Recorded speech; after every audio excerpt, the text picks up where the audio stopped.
una zona donde hay mucha radiación. La radiación ultravioleta que pasa del Sol por la capa de ozono, en realidad está compuesta de tres tipos de radiación. La radiación ultravioleta A, la radiación ultravioleta B y la radiación ultravioleta C. La radiación ultravioleta C es la que queda filtrada en la capa de ozono. La B puede llegar hasta las capas superficiales de la piel y la radiación ultravioleta A penetra un poquito más profundamente llegando a la dermis y es la que produce más daño solar. Hay que recordar que la radiación tiene un comportamiento distinto en la altura. Se dice que por cada 1000 metros de ascenso sobre el nivel del mar, la radiación ultravioleta aumenta hasta en 10% del valor normal. ¿Okay? Entonces, es fácil entender que a mayor altitud la radiación será más agresiva.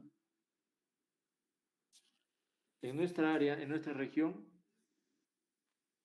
esta altitud se ve, perdón, esta radiación, esta agresividad de la radiación todavía está más comprometida porque el clima es muy seco. De esto podemos inferir de que la humedad se comporta también como un filtro de la radiación. Y como en nuestra área, en nuestra región, no tenemos mucha humedad, la radiación es mayor. Entonces, es muy frecuente tener dermatitis fotosensibles en nuestra región. Ahora, hay dermatosis fotosensibles idiopáticas en las que no se conoce la causa. Hay dermatitis en las que sí se conoce la causa. Y hay dermatitis que se pueden exacerbar con la radiación solar. O sea, que no son directamente producidas por el sol, sino que tienen un comportamiento diferente con la radiación solar.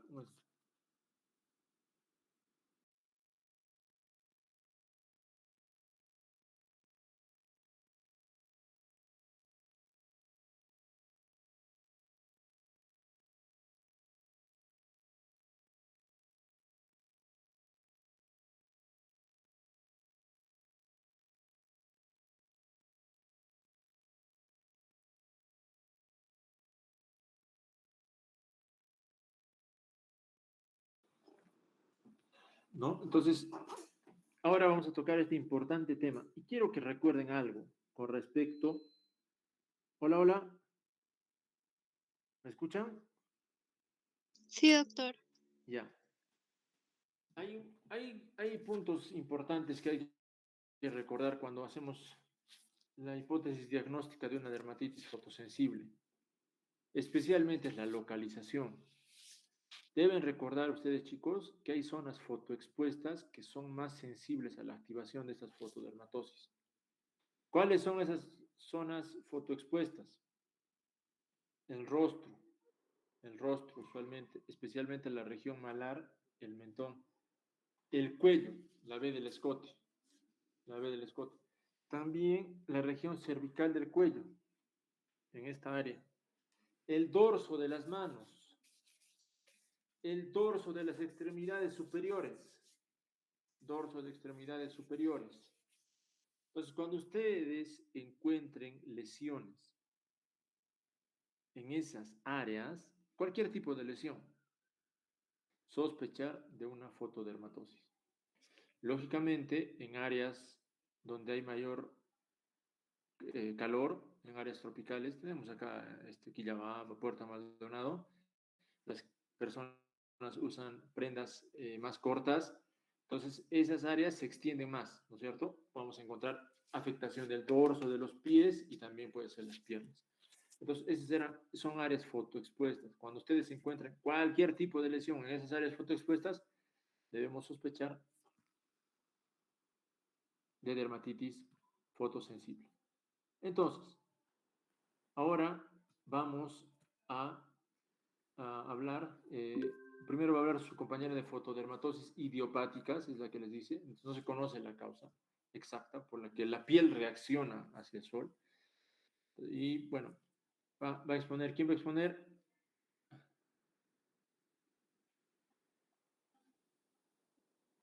A ver, Salinas. Salinas exponga. Presente, doctor. Exponer, exponer. Ya, listo, doctor. Muchas gracias. Bien, doctor, muy buenas tardes, compañeros, buenas tardes. El tema que vamos a tocar a continuación son las fotodermatosis idiopáticas y presentado por los compañeros, ¿no? Caguana Huamán, Ferrer Llerena, Salinas Pino Germán. Siguiente, por favor. Primeramente, debemos mencionar qué es una fotodermatosis idiopática y viene a ser, pues, una enfermedad cutánea en la que la fotosensibilidad patológica es un fenómeno primordial, ¿no? Y que se entiende como fotosensibilidad es una respuesta normal a la radiación ultravioleta, ¿no? En este caso, la radiación C. Las fotodermatosis idiopáticas adquiridas vienen a ser la erupción polimorfa solar, que es una condición patológica asociada a la fotodermatosis idiopática, el prurito actínico, la dermatitis actínica crónica, la urticaria solar y el hidroa basiniforme de Bassi, que lo vamos a desarrollar más detenidamente en las siguientes diapositivas. Siguiente, por favor. Existe una clasificación de estas fotodermatosis, ¿no? Primeramente, las que son idiopáticas adquiridas, como ya se ha manifestado, cuáles son: la erupción polimorfa, prurigo, hidroa, urticaria, dermatitis. Existen otras condiciones como son los trastornos por reparación defectuosa del ADN, en las que se van a encontrar el seroderma pigmentoso, el síndrome de Bloom, el síndrome de Cockayne.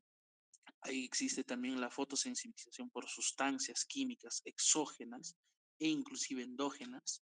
Vendrían a ser las porfirias por las concentraciones de hierro, por ejemplo, las fotoalergias, las fotosensibilidad. Y finalmente, otra clasificación es la dermatosis exacerbada por la radiación ultravioleta, ¿no? En la que vamos a encontrar dentro de esta clasificación el acné vulgar, el síndrome carcinoide, las dermatomiositis, las porokeratosis actínica superficial diseminada, los líquen plano, lupus eritematoso asociado, pelagra rosácea, verrugas planas, pitiriasis alba y la enfermedad de Halle-Halle. Siguiente, por favor.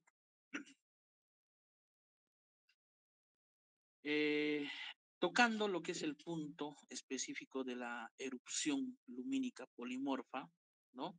Esto dentro de la fotodermatosis idiopática adquirida, podemos decir que es la fotodermatosis mediada inmunológicamente más común en niños y adultos. Esto por la sensibilidad a los rayos ultravioletas, ¿no? Como podemos ver en la imagen.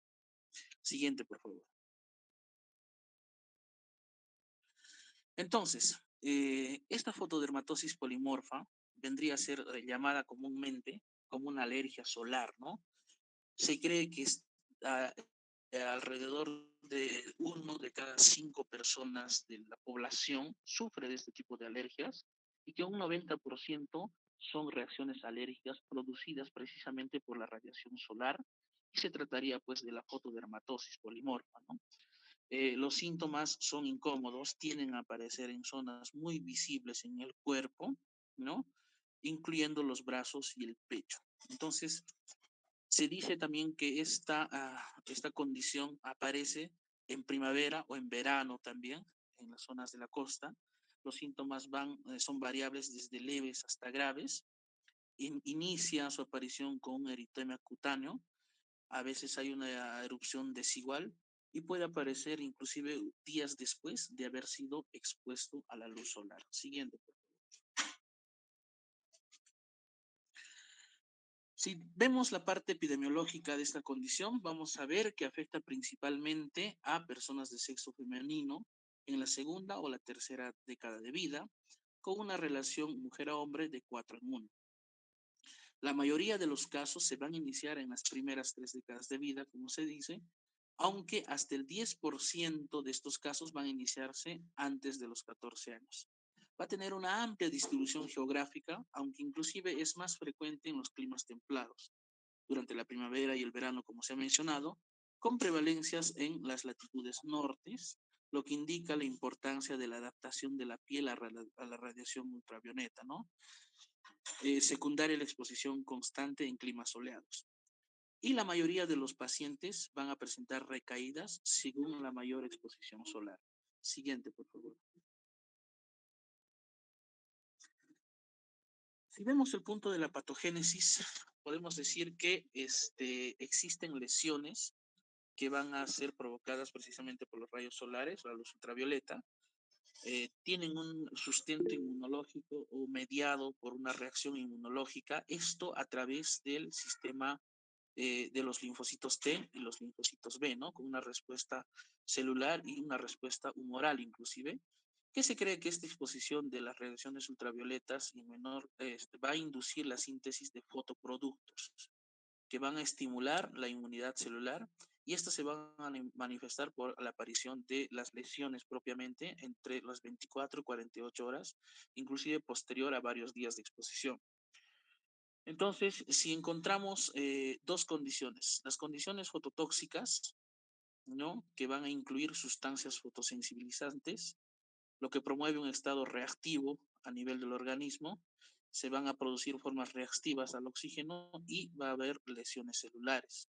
Si vemos desde el punto de vista fotoalérgico, igualmente existen la sustancia fotosensibilizante, la producción de antígenos y posteriormente la reacción inmunitaria, inclusive retardada, por eso se dice que hasta varios días recién puede aparecer la afectación, conllevando finalmente a las lesiones celulares más una respuesta inflamatoria o inflamación per se. Siguiente, por favor.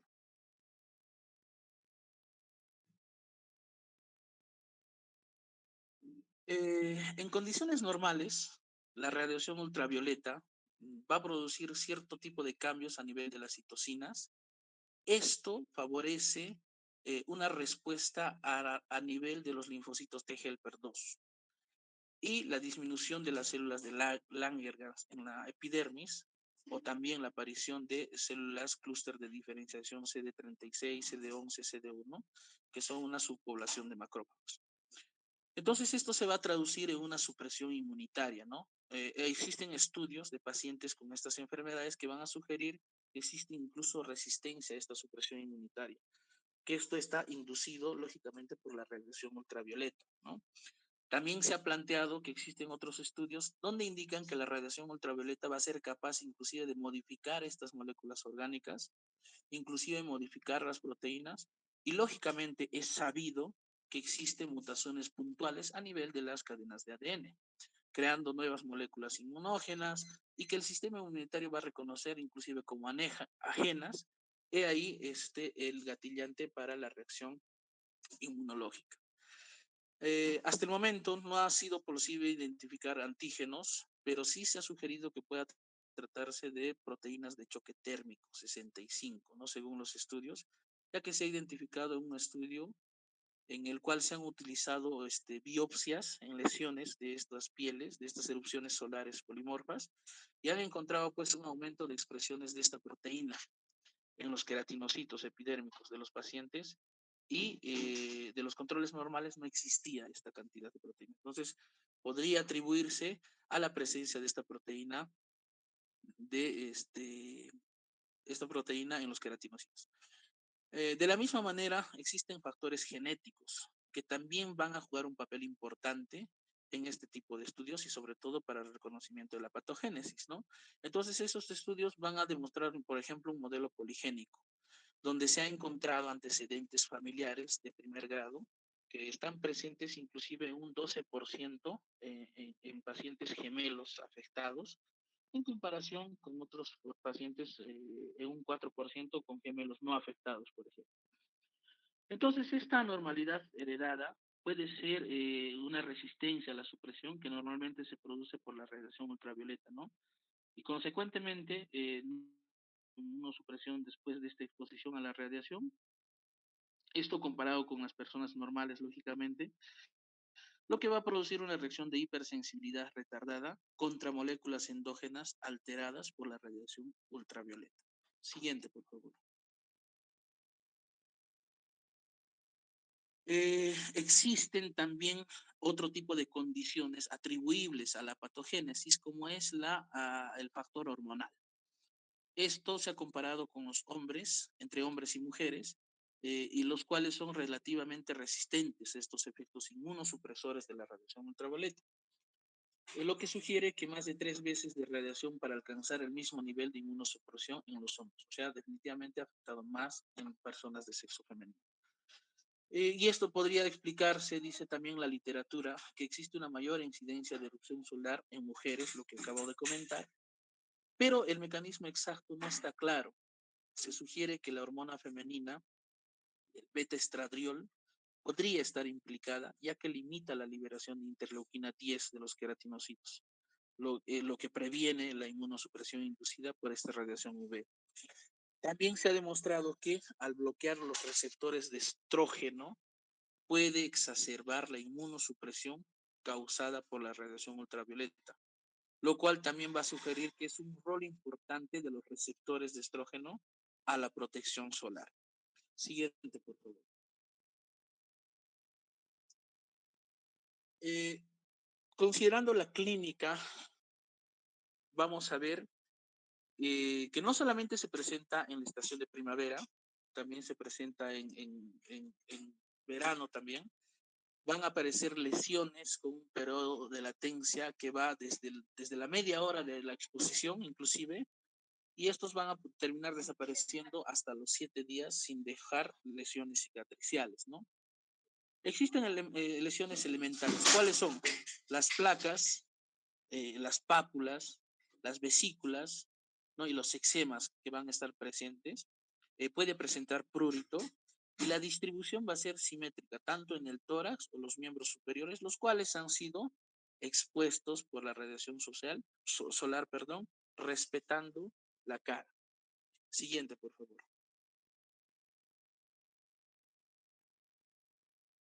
Otras formas de presentación menos comunes pueden ser la púrpura solar, por ejemplo, que es una variante rara que va a estar con cambios purpúreos, principalmente en miembros inferiores, erupción juvenil de primavera, que va a afectar principalmente a los niños entre los 10, inclusive hasta los 14 años, que va a aparecer también en primavera, que esto sí se caracteriza por algunas lesiones pápulo-vesiculosas pruriginosas, y eritematosas, lógicamente, ¿no? Que se van a volver inclusive en costras, los cuales curan sin dejar cicatriz.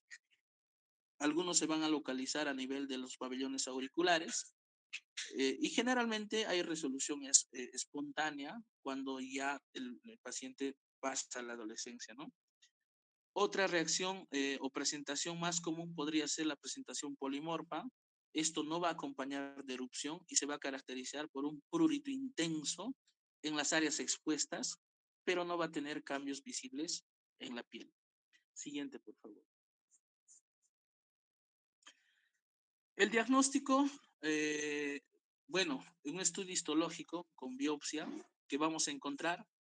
Vamos a encontrar un infiltrado linfocito perivascular en la dermis. En la epidermis va a ser normal o a veces se va a presentar una esponjiosis leve, una paraqueratosis focal o una acantosis. A veces se va a encontrar una degeneración vacular de la lámina basal. ¿No? Esto va a ser variable según el tipo de lesión, no leve, moderado o severo. Existe un fototest que al paciente se le expone a dosis mínimas, en la cual va a existir una eritema, puede ser normal o disminuida, y en la mayoría de esta exposición se da pues la reacción, ¿no? Según la cantidad de exposición del fototest. Lo mismo con el fototest de provocación, que puede salir positivo siempre y cuando exista una reacción hasta un 90%. La parte laboratorial, definitivamente el hemograma completo, ¿no? Inclusive se puede dosar lo que es el hierro sérico, anticuerpos antinucleares asociados al lupus, anti-RO. Claro, si salen los negativos se excluyen, ¿no? La dermatitis, la dermatosis, ¿no? Y también se puede excluir el lupus eritematoso sistémico. Siguiente, por favor. Eh, hay que diferenciar de varias entidades patológicas, como ya hemos mencionado anteriormente, y en el diferencial pues vamos a encontrar, descartar urticaria solar, lupus eritematoso, eritema multiforme asociado a herpes virus, ¿no? Que esto va a ser casi similar a esta erupción juvenil de primavera.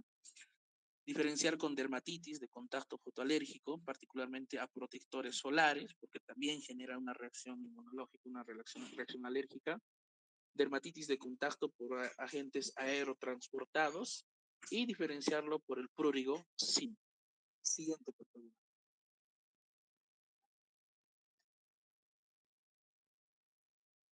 Siguiente, por favor.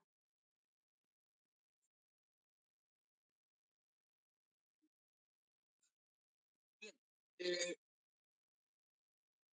Otras condiciones etiológicas, este tipo de dermatosis, vendría a ser la exposición a fármacos causantes de reacción de fotosensibilidad. En este caso, ¿qué medicamentos están en la relación? Los antiarrítmicos, anticonceptivos, anticonvulsivantes, antihipertensivos, antidiabéticos orales, antiparasitarios, soralenos, citostáticos, depresivos, antidepresivos, perdón, diuréticos, anticitóticos, antihistamínicos, antiinflamatorios no esteroideos y antimicrobianos, que también están dentro de la lista de los fármacos que van a causar una reacción de fotosensibilidad asociada. Siguiente, por favor. Finalmente, con respecto al tratamiento de la erupción lumínica polimorfa, podemos decir de que vamos a encontrar, primeramente, evitar la exposición solar, ¿no? Que sabemos que es el gatillante para este tipo de reacciones. Usar bloqueador solar o pantalla solar de amplio espectro de filtros, de 100, por ejemplo. Fotoquimioterapia profiláctica en dosis bajas, ¿no? Con tolerancias de rayos ultravioletas. Tratamiento tópico, sobre todo con corticosteroides, en quienes justamente estos pacientes no se van a controlar este tipo de erupciones, ¿no? El tratamiento farmacológico, según la literatura, también es importante el uso de hidroxicloroquina, talidomida, betacartenos y nicotinamida. También puede ser el uso de azatioprina o ciclosporina en su defecto. Bien, siguiente, por favor. Otra condición que está dentro de la clasificación es pues el prurigo actínico, ¿no? Y que viene a ser también conocido como prurigo solar, como prurigo actínico familiar, erupción polimorfa, lumínica hereditaria, prurigo estival de Hutchinson, ¿no?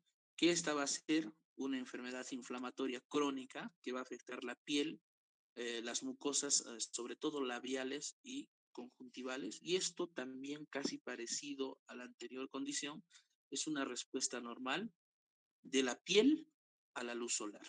Siguiente, por favor. Si tomamos en cuenta la epidemiología, esto va a afectar más que todo a población indígena y mestiza, según la literatura, en los países de México, Guatemala, Honduras, Colombia, Ecuador, Perú, Bolivia, Argentina y en algunas comunidades latinas del norte de América, ¿no?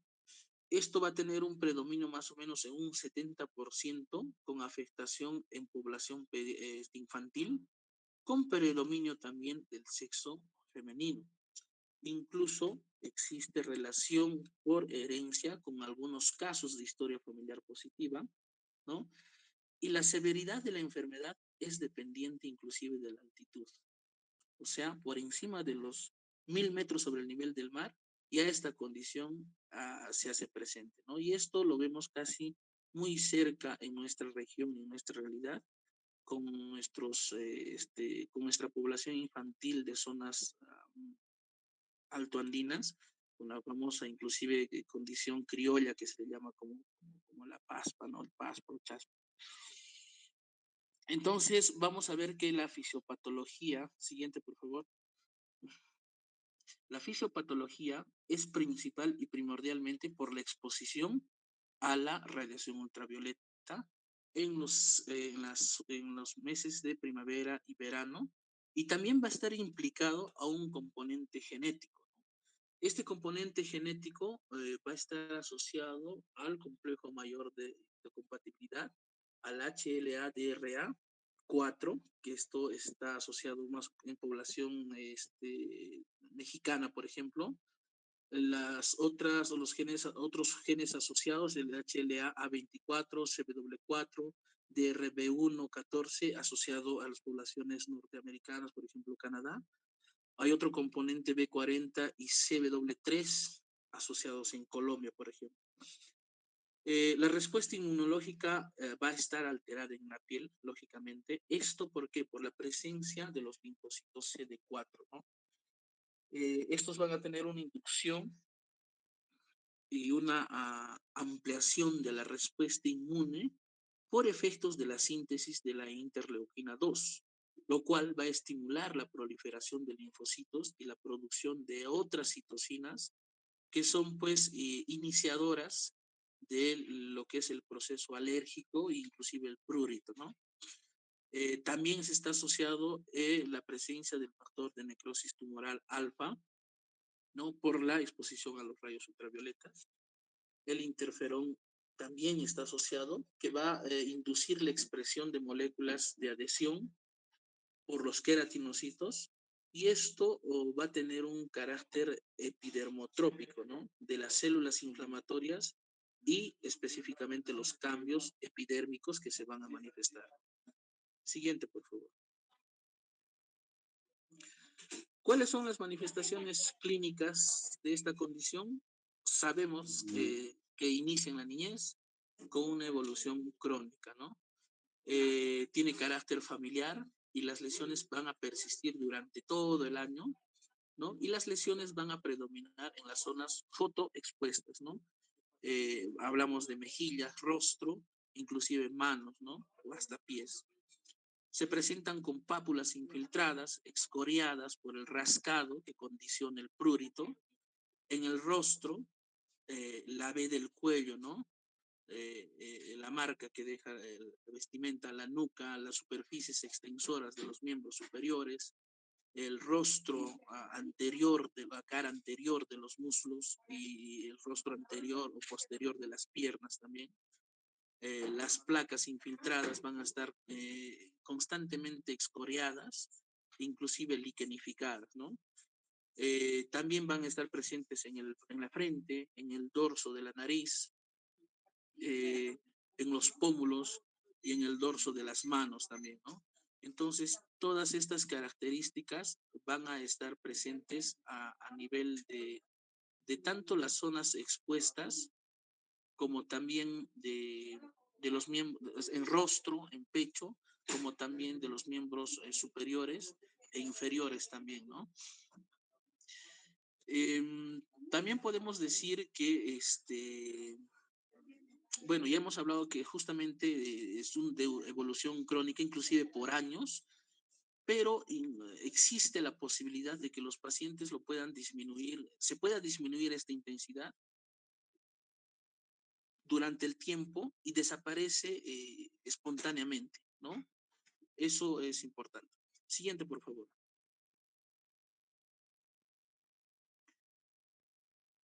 Bien, dentro de las manifestaciones clínicas vamos a encontrar que se presenta también la quelitis, ¿no? Esta quelitis actínica viene a ser pues una característica distintiva de la enfermedad y se va a observar, por ejemplo, asociado a otros hallazgos cutáneos, va a afectar los labios, ¿no? A predominio del labio inferior, por ejemplo, y también está asociado a hiperemia, edema, fisuras y prurito. También vamos a encontrar lo que es la conjuntivitis limbal, ¿no? O en banda, como se dice, que esto es un criterio importante inclusive y tiene una manifestación importante que va desde una inyección conjuntival hasta el terigión, ¿no? A menudo esto va a ser inclusive de forma bilateral. También vamos a encontrar a la pseudoalopecia de las cejas, ¿no? Y esto va a ser pues a razón del rascado que el paciente va a tener por efectos del prurito que condiciona, ¿no? Siguiente, por favor.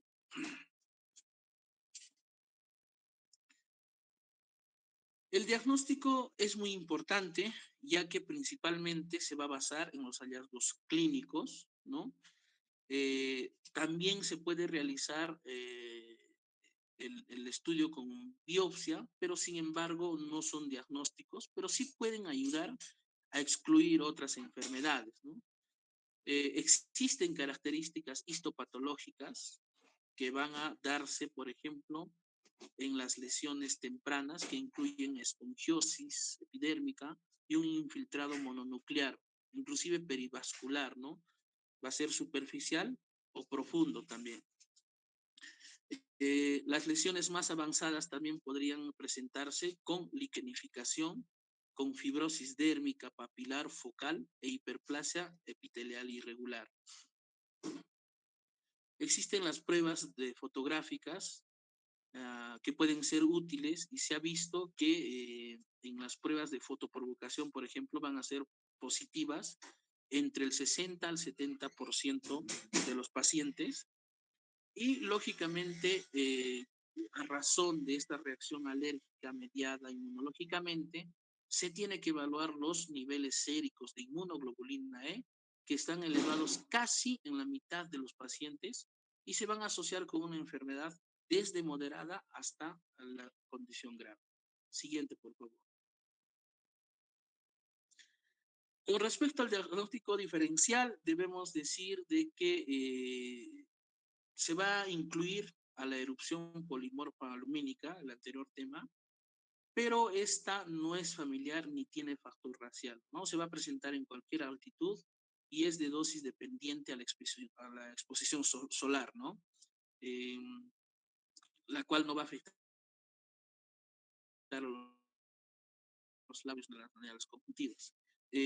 También se debe considerar a la hidroa baciniforme, por ejemplo, a la dermatitis crónica actínica, el lupus cutáneo y la porfiria cutánea como condiciones patológicas para el diagnóstico diferencial. Siguiente, por favor.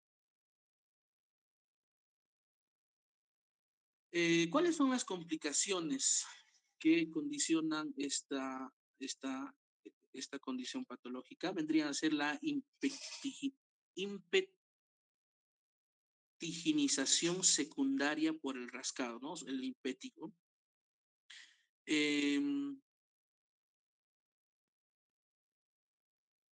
Esto viene a ser por el rascado y es el corticoestropeo, ¿no? Por el empleo prolongado inclusive de corticoides tópicos. El tratamiento viene a ser el uso de bloqueadores solares, pantallas solares de amplio espectro y corticoides tópicos. Se puede utilizar la talidomida, ¿no? Como un inmunosupresor. Esto de repente en dosis de 50 a 100 miligramos, ¿no? En niños y en 100 a 300 miligramos en adultos por día. La respuesta es rápida, inclusive se dice que al inicio va a desaparecer el prurito, pero después las lesiones cutáneas y los labios van desapareciendo, pero se debe tener en cuenta los efectos secundarios, ¿no? Por ejemplo, efectos secundarios a la teratogenicidad, por ejemplo, y también que está asociado bastante y fuertemente a lo que es la neuropatía. La fototerapia de banda estrecha o soraleno más ultravioleta podría ser una opción terapéutica en estos pacientes, pero siempre y cuando los síntomas sean muy persistentes, dice la literatura. Entonces, en la mayoría de estas situaciones se administra inclusive ciclos cortos con corticosteroides orales al inicio de esta fototerapia para prevenir un brote de la enfermedad, ¿no? Entonces, bueno, hay que tener en cuenta que la fototerapia no es curativa, pero y los síntomas del prurigo actínico eventualmente van a reaparecer después inclusive del tratamiento. También está prescrito el uso de, no está prescrito, se utiliza la cloroquina y los betacarotenos, en las lesiones, ¿no? Que es frecuente en la reaparición de las lesiones cuando se suspende también este tipo de tratamientos. Siguiente, por favor.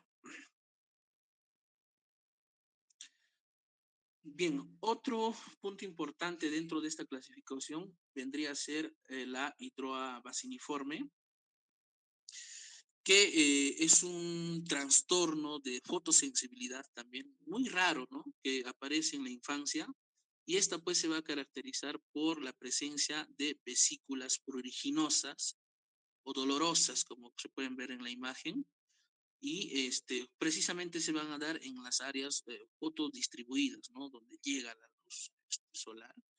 Estas lesiones van a aparecer después de la exposición a la luz solar y tienen tendencia a curar, pero dejando cicatrices permanentes de varias formas, ¿no? Entonces, esta fotodermatosis es también mediada inmunológicamente, tiene una evolución crónica recurrente de origen desconocido a veces que se asocia más a la población infantil. Está caracterizado por las ampollas en estas áreas cutáneas, ¿no? Que ya hemos explicado, dando este aspecto de lesión fotodistribuida. Siguiente, por favor. Bien, por favor, si podrías retroceder a la anterior diapositiva. Me olvidaba mencionar algo importante. Esta hidroa baciniforme, primeramente había sido, si mal no recuerdo, descrito como un trastorno benigno, ¿no? Porque no había síntomas sistémicos y se curaba rápidamente.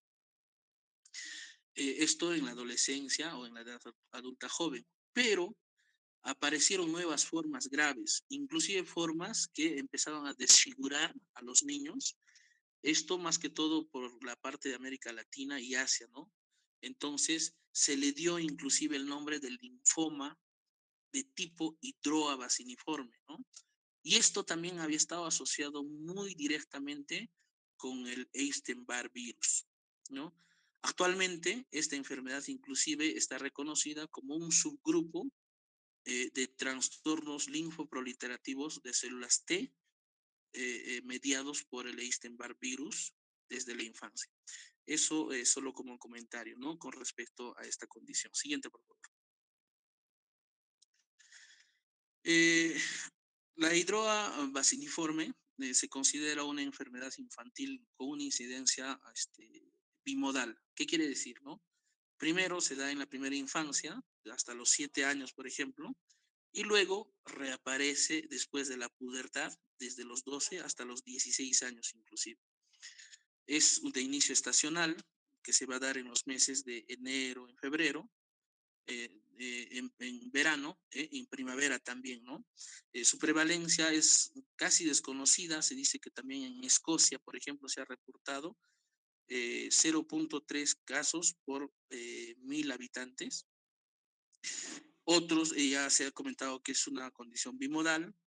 Eh, con respecto al sexo, existe una ligera predilección por los hombres y los tonos de la piel más claros, aunque se dice que existen estudios contradictorios con respecto a la condición de los sexos, ¿no? Otros estudios de la literatura indican que tiene predilección al sexo femenino.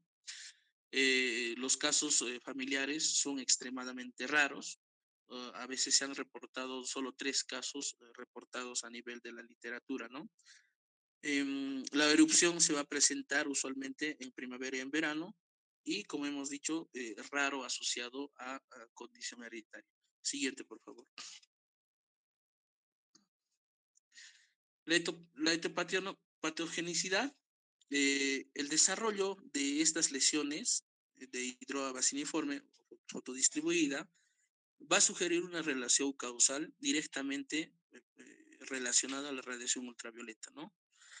El sol va a inducir un neoantígeno en la piel, generando una reacción de hipersensibilidad retardada, ¿no? En estudios in vitro con linfocitos y fibroblastos se van a encontrar una disminución en la reparación del ADN. La fisiopatología es poco clara, pero se ha identificado que los linfocitos T están asociados directamente a los Epstein-Barr virus, ¿no? En infiltrados dermales, en niños con hidroa, lo que sugiere una probable asociación con infección latente o crónica por Epstein-Barr virus, ¿no? También se reconocen dos formas clínicas de presentación, típica o definitiva y la severa o atípica, ¿no? La forma atípica potencialmente va a desarrollar malignidad linfoide asociado al virus Epstein-Barr con linfoma de células T, inclusive de natural killer, ¿no?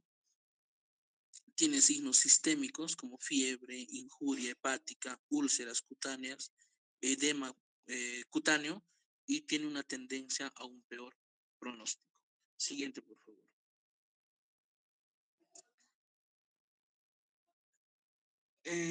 Las manifestaciones clínicas del hidroa van a presentar lesiones que comienzan típicamente como máculas, dice la literatura, máculas agrupadas, simétricas, pruriginosas y eritemas ardientes, ¿no? Estos se van a agrupar inclusive en áreas donde específicamente hay exposición, en las áreas fotodistribuidas, como es la cara, el dorso de la mano, por ejemplo, ¿no? Entonces, estas lesiones suelen ocurrir pocas horas después de haber sido expuesto a la luz, por ejemplo, 1, 2 horas, ¿no? Y en días van a progresar a vesículas francas, ¿no? O bullas, que pueden confundir con, que pueden confluir hemorrágicas y pustulosas, por ejemplo, ¿no? Entonces, también hay una impetigización que habíamos dicho y se hace costra, ¿no? Que va a dejar lesiones ulceradas, umbilicales.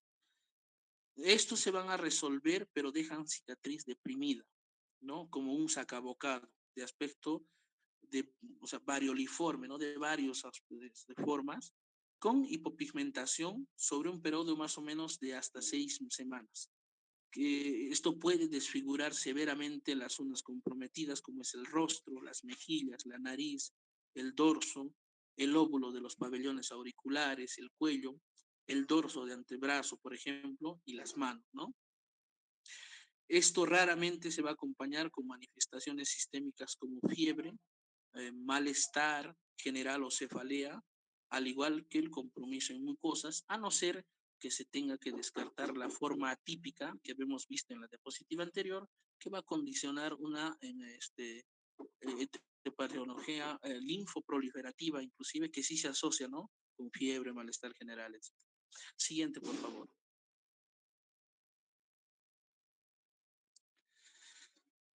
Es importante el diagnóstico histopatológico y el diagnóstico histopatológico pues se va a evidenciar que existen características de vesículas, ¿no?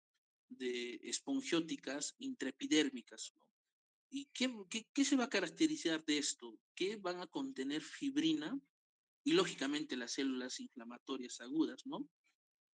Va a existir inclusive necrosis epidérmica, inclusive dérmica también, superior, va a ser de forma focal, confluente con degeneración de queratinocitos reticulares prominentes, ¿no? Entonces, estas lesiones tempranas van a aparecer con un infiltrado linfohistiocytítico. Dice la literatura que tiene una densidad variable, que esto va a estar mezclado con neutrófilos polimorfonucleares, seguido de la invasión neutrofílica, ¿no? Entonces, es importante el diagnóstico histopatológico, el apoyo histopatológico, porque también se puede encontrar infiltrado linfoide, y este infiltrado linfoide va a mostrar positividad inclusive al procedimiento de hibridación in situ, ¿no? La hibridación in situ es una técnica marcada histopatológicamente hablando, para determinar la presencia de las cadenas de ácido ribonucleico presentes en el Epstein-Barr virus. Entonces, inmediatamente se va a poder manifestar como positivo a la hibridación in situ, justamente secuenciando el ARN del virus. Siguiente, por favor.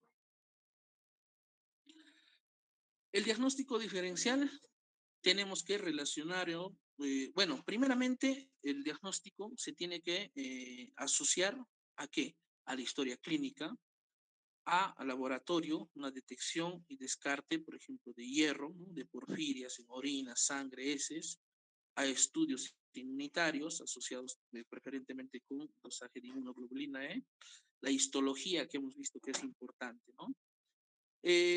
Para descartar, el diagnóstico diferencial más común se asocia como la protoporfiria eritropoyética, erupción vesicular de luz polimorfa, o la luz, el anterior tema que hemos tocado, el prurito actínico, lupus y la enfermedad de Hartmann también que puede estar asociado. También el herpes simple debe estar como un diagnóstico diferencial. Siguiente, por favor. El tratamiento. Actualmente no se ha demostrado que los tratamientos sean eh, exitosos según la variabilidad, porque existen eh, varios tipos de tratamiento, pero el pilar actual de este tratamiento definitivamente y en las anteriores condiciones es la protección solar estricta, ¿no? Sobre todo con la presencia de filtros solares de amplio espectro. Existe también el uso de ropa fotoprotectora, los vidrios polarizados, por ejemplo, ¿no? Evitar el sol en todo momento, sobre todo el sol fuerte que se da más o menos al mediodía. Eh, el tratamiento farmacológico podía asociarse con antipalúdicos, ¿no? Azatioprina, ciclosporina, talidomida, betacaroteno, aceites de pescado orales, por ejemplo, que han demostrado cierto éxito variable, ¿no? Eh, el tratamiento con luz UV profiláctica en dosis bajas durante meses de primavera puede disminuir la gravedad de esta enfermedad. Y como los pacientes son pediátricos, es preferible, por ejemplo, evitar los efectos secundarios de los fármacos, ¿no? Por lo que es más recomendable definitivamente lo que es la fototerapia profiláctica, ¿no? El cuidado sobre todo a la exposición al sol y la radiación ultravioleta. Siguiente, por favor.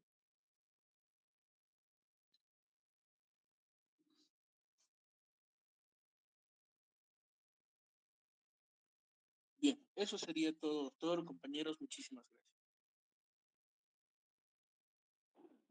Muy bien, Salinas, ¿ah? Muy bien, me ha gustado cómo has expuesto. Excelente. Has hecho referencia a esta enfermedad que se llama linfoma tipo hidroa, ¿no? Sí, pues el linfoma tipo hidroa es una de las enfermedades que se puede presentar en nuestro tipo racial, ¿no? Mucho hay en Asia, en Sudamérica. Por eso es que los reportes de casos mundiales, las series de casos mundiales se ven en Sudamérica. Aquí en Cusco hemos tenido dos reportes de casos hemos tenido aquí en el Hospital Antonio Lorena, del el linfoma tipo hidroa, ¿no? El linfoma tipo hidroa. En este caso hay una degeneración del hidroa baciniforme hacia a un linfoma propiamente, ¿no? Donde hay un compromiso sistémico, hay compromiso hepático, es decir, se convierte como un síndrome leucemoide inclusive. Bueno, pues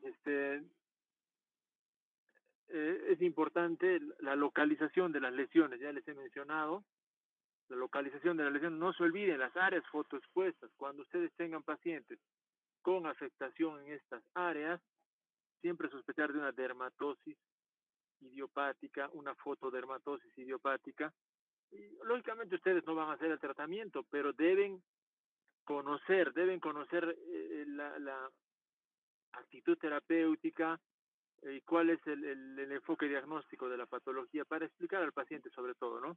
Y posteriormente hacer una referencia probablemente al área especializada. Son enfermedades raras, ¿no? Son de manejo netamente del especialista.